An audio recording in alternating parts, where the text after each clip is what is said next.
சீரியல்களின் மூலம் ரசிகர்கள் மத்தியில் மிக பிரபலமானவர்தான் நடிகை வைஷ்ணவி அருள்மொழி.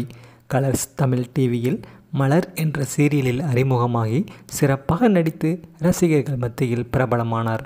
வைஷ்ணவி அருள்மொழி மலர் சீரியலை தொடர்ந்து விஜய் டிவியில் நாம் இருவர் நமக்கிருவர் சீசன் 2 நடித்திருந்தார். அதன் பிறகு வீரா சீரியலில் அவர் நடித்திருந்தார். பிறகு ஜீ தமிழ் டிவியில் பேரன்பு என்ற சீரியலும் நடித்து தனது சிறப்பான நடிப்பால் குடும்ப பாங்கான கேரக்டரில் நடித்து ரசிகர்களின் மனதில் இடம்பெற்றார். தொடர்ந்து பல சீரியல்களில் நடித்து கொண்டிருக்கும் வைஷ்ணவி சினிமாவிலும் நடித்தார். கடந்த ஆண்டுகளுக்கு முன்பு வெளிவந்த சந்தானம் கதாநாயகனாக நடித்த சபாபதி இந்த படத்தில் சந்தானத்தின் தங்கையாக நடிகை வைஷ்ணவி அருள்மொழி நடித்திருந்தார். நீண்ட அழகான கூந்தல் கொண்டவர் என்பது குறிப்பிடத்தக்கது. இவரது நீண்ட கூந்தலுக்கென்றே தனி ரசிகர்கள் பட்டாளம் உள்ளது. இவர் ஏதேனும் நேர்காணலில் பங்கேற்கும் போது நிறைய அழகு டிப்ஸுகளை வாரி வழங்குவது வழக்கமாக இருக்கிறது.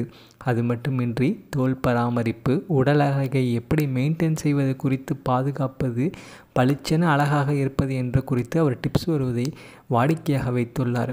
குடும்ப பாங்கான தோற்றத்தில் டிவி சீரியல்களிலும் குடும்ப குத்துவிளக்காக நடித்து வரும் இந்த அம்மணி சமீப காலமாக தனது சமூக வலைத்தள பக்கங்களில் தொடர்ந்து தனது எல்லை மீறிய கவர்ச்சி புகைப்படங்களை பதிவிட்டு வருகிறார்.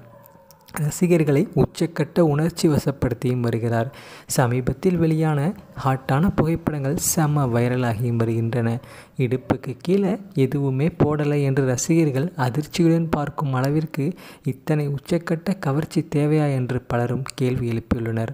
ஆனால் சினிமா வாய்ப்புக்காகவும் சீரியல் வாய்ப்புக்காகவும் இன்னும் எந்த லெவலில் இறங்கி அடிக்கவும் நான் தயார் என்பதைப் போல வைஷ்ணவி தொடர்ந்து தனது எல்லை மீண்டிய கவர்ச்சி புகைப்படங்களை அப்டேட் செய்து கவர்ச்சியில் ரவுண்டு கட்டி அடிக்கிறார். இடுப்புக்கு கீழே ஒன்றுமே போடலை, அடியில் அப்படி அந்தரங்கம் தெரிய சீரியல் நடிகை வைஷ்ணவி தந்த கிளாமர் போஸானது ரசிகர்கள் மத்தியில் மிகப்பெரிய ஷாக்காக உள்ளன. இவரை பற்றி உங்களுடைய கருத்துக்களை மறக்காமல் கமெண்ட் செக்ஷனில் பதிவு பண்ணிவிட்டு இந்த வீடியோவுக்கு ஒரு லைக் பட்டனை தட்டிட்டு போங்க.